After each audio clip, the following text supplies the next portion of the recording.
Една од мерките кои ги презема владата за вработување на невработените лица е мерката за вработување на инвалидни лица.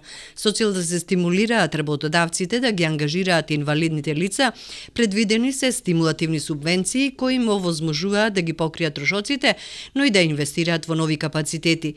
Бидејќи станува збор за неповратни средства, постои голема заинтересираност од страна на работодавците, истакнуваат во Агенцијата за вработување.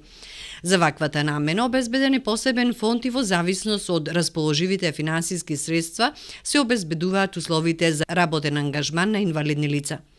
Станува збор за строгонаменски средства, за што се утврдени посебни критериуми за користење и инвестирање. Покрај ова истакнуваат во агенцијата се врши контрола на начинот на трошење се со цел да не се злоупотребат ниту парите, ниту пак вработените. Доколку работодавецот ги ангажира лицата на неопределено време, од фондот добива 20 просечни плати за едно вработување. Доколку пак лицата се движат во инвалидска количка или пак станува збор за целосно слепи лица, работодавецот добива 40 просечни плати. Покрај ова, со цел да се обезбедат адекватни услови за ваквата категорија вработени, на работодавците им се исплаќаат неповратни средства во висина од 100.000 денари. Посебна стимулативна мерка е обезбедувањето на средства за набавка на опрема.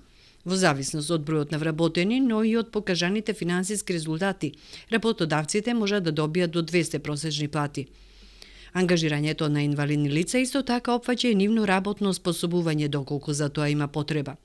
Посебен акцент, истакнуваат од агенцијата, е ставен на обезбедување на услови за заштита, како физичка, исто така и правна, но и финансиска контрола на добиените средства.